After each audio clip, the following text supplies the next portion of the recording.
Le monde de Dina, opératrice du 911, est bouleversé lorsque sa fille de 10 ans disparaît sans laisser de traces. Un matin, elle entend la voix de sa fille au bout du fil, « Maman. Il m'enferme dans un garage ». Avant que Dina ne puisse agir, la ligne est coupée et elle perd le contact avec sa fille.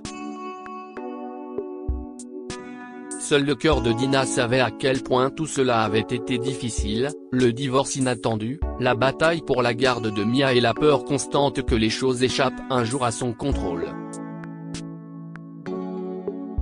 Dina et son ex-mari, John, étaient mariés depuis plus de 10 ans lorsqu'ils ont décidé de mettre fin à leur relation. John était un simple ouvrier du bâtiment et a été découragé de poursuivre son travail après un tragique accident survenu sur son lieu de travail. Depuis, il n'osait plus quitter la maison et Dina avait dû prendre le relais en tant que soutien de famille. Mais la situation économique était difficile et le salaire de Dina n'était pas suffisant, elle a donc poussé John à chercher du travail. Nous avons une fille, John, avait-elle dit. Mia a 10 ans, et avant que nous le sachions, elle sera en dernière année de lycée. Nous ne voulons pas qu'elle rate quoi que ce soit, n'est-ce pas? Mais John avait refusé de trouver un autre emploi, affirmant qu'il n'était pas dans un bon état d'esprit. Des querelles et des disputes se sont ensuivies entre le couple, et Mia était fatiguée de voir ses parents se disputer tout le temps. Pour le bien de Mia, Dina a décidé qu'elle était mieux sans son mari, qui était égocentrique et ne pensait à personne d'autre qu'à lui-même, et elle a donc divorcé. 6 mois après leur divorce, elle a reçu un appel inattendu de John. Dina a hésité à décrocher le téléphone, mais John a continué d'appeler, alors elle a répondu. Qu'est-ce ce que tu veux encore, lui a-t-elle dit d'un ton sec. Je suis occupé par mon travail, John. La dernière fois? A demandé Dina avec curiosité. Elle ne voulait rien avoir à faire avec son ex-mari, mais elle était curieuse de savoir ce qu'il voulait dire. Je quitte la ville, lui a-t-il dit. Je vais repartir à zéro. J'ai besoin d'arranger les choses. Je voulais juste voir ma petite fille une fois. S'il te plaît? Je suis désolée, mais je ne pense pas que ce soit une bonne idée, a-t-elle dit sévèrement. Mia et moi sommes heureuses sans toi, et elle détesterait te voir après toute la peine que tu nous as causée. Et, je sais, a-t-il dit avec insistance. Mais s'il te plaît, réfléchis. Juste une rencontre. Si est tout. Tu décides de l'heure et du jour et tu me le fais savoir. Je t'en prie.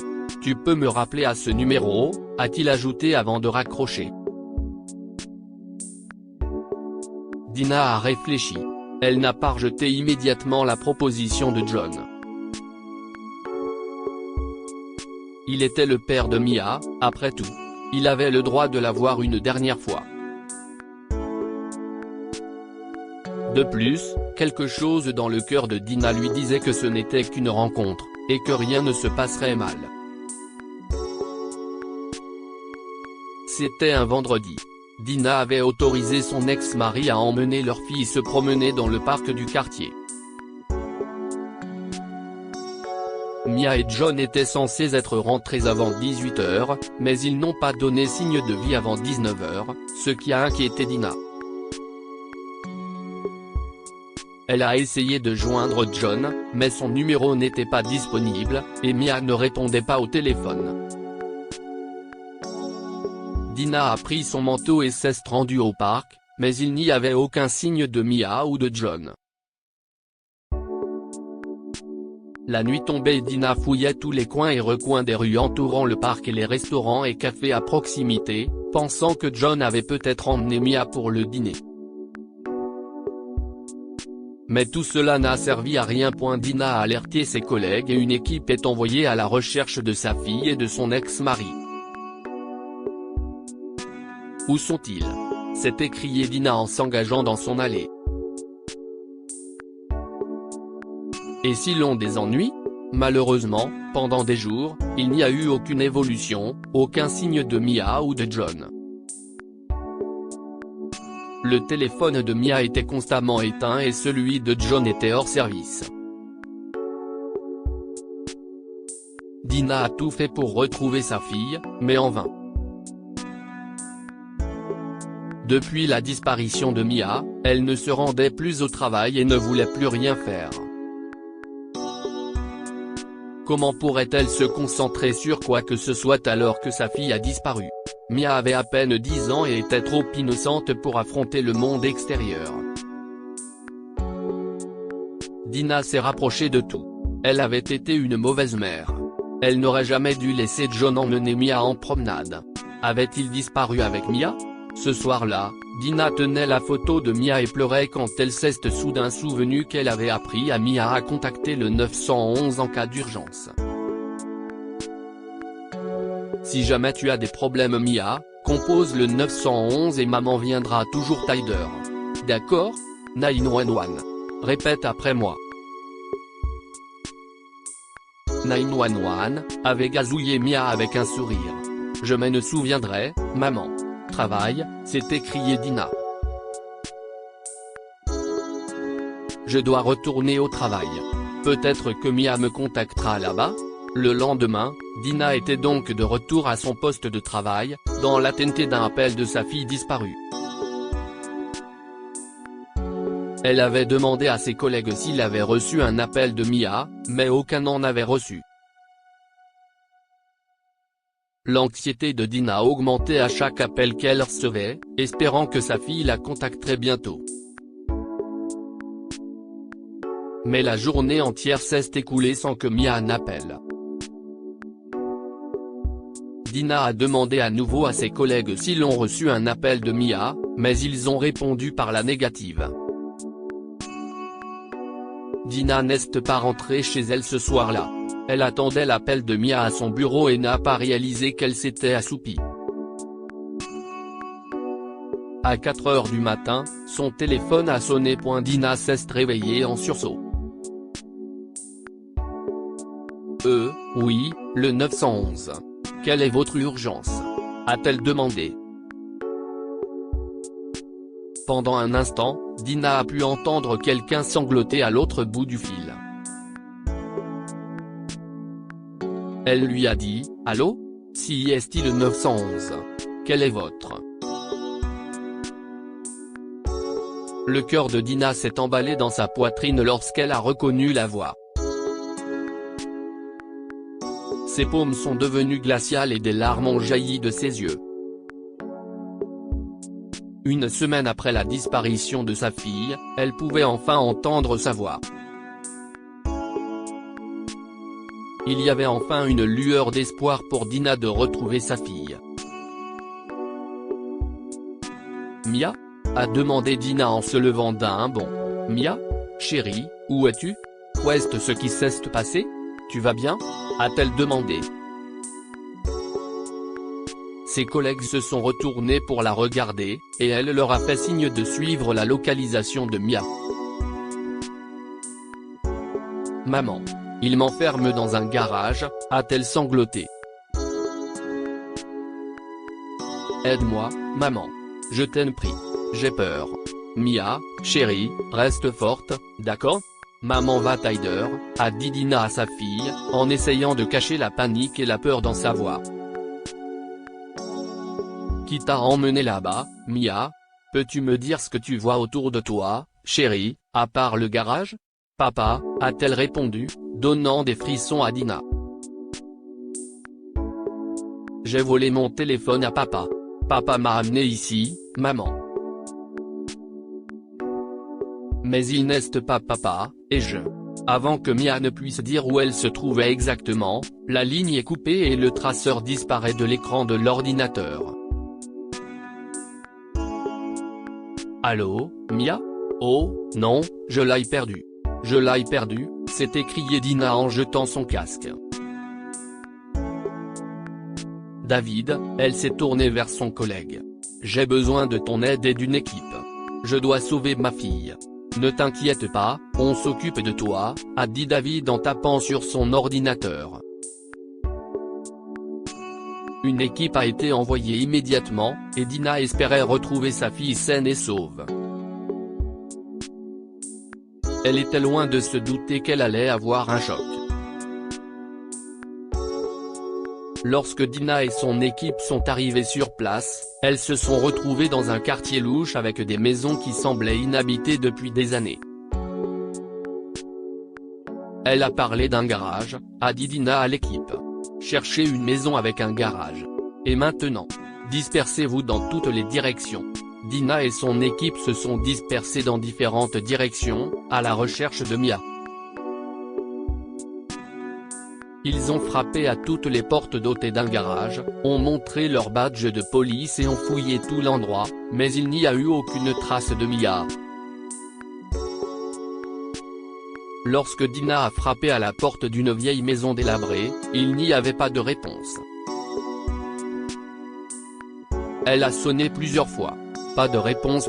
Il y a quelque chose de louche, a-t-elle pensé, en remarquant que les lumières de la maison étaient allumées et que des vêtements séchaient sous le porche arrière.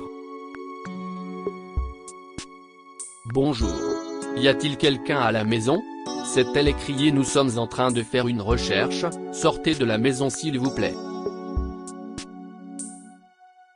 Je sais que vous êtes à l'intérieur. Dina a remarqué qu'une ombre se déplaçait sur les rideaux du salon. Elle est maintenant certaine que quelqu'un est à l'intérieur de la maison, mais qu'il l'évitait. Dina a appelé son équipe et a encerclé la maison de toutes parts. Si vous ne sortez pas à 3, nous devrons forcer la porte, a-t-elle prévenu dans le mégaphone. 1, 2 et 3. À 3, Dina a fait signe à l'équipe de défoncer la porte et, lorsqu'elle les a suivis à l'intérieur, elle est choquée de voir son ex-mari recroquevillé sous les escaliers dans le salon. La propriété était en désordre, des boîtes de plats à emporter étaient éparpillées et une odeur nauséabonde de poisson circulait dans l'air. John. Où est Mia? A-t-elle demandé avec raideur. Qu'est-ce que tu as fait? Où est ma fille? John a l'air terrifié et a montré du doigt le garage à l'extérieur. Tu n'as quand même pas enfermé notre fille là-dedans. Tu es un monstre, John. Un monstre. Lorsque Dina et son équipe ont forcé la serrure du garage, ils ont trouvé Mia à l'intérieur. Mon enfant. Dina a sangloté en tenant sa fille dans ses bras après ce qui lui a semblé être une éternité d'attente. Oh, mon enfant. Tu m'as tellement manqué. Je t'aime, mon bébé. Je t'aime. Mia pleurait et n'arrivait pas à prononcer un mot. Elle s'est contentée d'entourer le cou de sa mère de ses bras et de sangloter. En prenant Mia dans ses bras et en regardant autour du garage, Dina a remarqué quelque chose d'étrange. Contrairement à la maison de John, le garage était propre et bien entretenu. Dans un coin, il y avait un petit lit, un bureau pour que Mia puisse étudier, et ses jouets et vêtements bien rangés dans un placard improvisé. Qu'est-ce qui t'arrive, John? s'est demandé Dina en regardant son équipe arrêter John et l'emmener dans la voiture de police. Pourquoi as-tu gardé notre fille ici? Mia était en sécurité. Dina est soulagée, mais elle ne pouvait s'empêcher de s'inquiéter de ce qui arrivait à John. Il n'avait pas l'air d'être comme d'habitude. Elle avait remarqué qu'il semblait terrifié lorsqu'on l'avait conduit à la voiture de police. Papa t'a enfermé là, Mia? a-t-elle demandé à sa fille alors qu'elle s'installait dans une autre voiture. A-t-il essayé de te faire du mal? Papa agissait bizarrement, maman, a dit Mia nerveusement. J'ai eu peur, mais il a dit qu'il me protégeait. Je ne veux pas parler de papa. Si est-il bon, chérie? Si est-il bon, a dit Dina, qui ne comprenait pas ce que sa fille voulait dire. Dina a ramené Mia chez elle, lui a donné un bain chaud, l'a fait dîner et lui a lu des histoires jusqu'à ce qu'elle s'endorme. Puis elle a embrassé sa fille sur le front et a quitté la pièce. Assise seule dans le salon, Dina n'arrivait pas à oublier les paroles de Mia. Il me protégeait. Dina a appelé David pour lui demander si John avait avoué ses crimes et a appris quelque chose d'horrible sur son ex-mari. Agoraphobie légère, semble-t-il, Dina, a-t-il dit. Si est-il un problème psychologique? Il ne voulait pas quitter la maison et pensait qu'il protégeait Mia. Oh, mon Dieu. Mais je veux dire, quand est-ce que ça a commencé? Il n'a jamais rien dit. Il avait l'air d'aller parfaitement bien quand j'ai déposé Mia au parc. Il semblait un peu nerveux, et je pensais que c'était juste, vous savez, son anxiété. Eh bien, un médecin l'a examiné, et ils disent que tout a commencé après un accident. Il semble que quelque chose se soit passé sur son ancien lieu de travail. Il voyait un thérapeute pour ça. Si est à ce moment-là que Dina a compris. L'accident à la suite duquel John a quitté son travail. Il en a été traumatisé et il était tellement inquiet que tout et n'importe quoi se passait mal qu'il ne voulait pas sortir de chez lui. Il craignait que la même chose arrive à ses proches, en particulier à Mia, et si est pourquoi il la gardait dans le garage, pour sa sécurité. Il ne voulait pas que quelqu'un la trouve, a dit David à Dina. Il voulait que votre fille soit en sécurité, du moins, si est ce qu'il pensait faire. Dina se sentait mal. Elle avait été tellement préoccupée par sa perception des choses qu'elle n'avait pas réalisé que John avait besoin d'elle. Si elle avait été là pour lui et avait essayé de le comprendre au lieu de divorcer, les choses auraient été bien différentes. Dina savait qu'il n'était pas trop tard pour arranger les choses. Elle a décidé d'aider John à sortir de sa condition et de lui donner une seconde chance. Dina a payé les séances de thérapie de John et a été présente pour lui, le motivant à guérir et à aller de l'avant. Bien que John n'ait pas fait de progrès pendant des mois, elle n'a pas perdu espoir. Un an plus tard, les choses ont enfin commencé à changer. Pendant tout ce temps, Dina n'avait pas autorisé Mia à voir John parce que Mia prenait son temps pour surmonter ce qui s'était passé.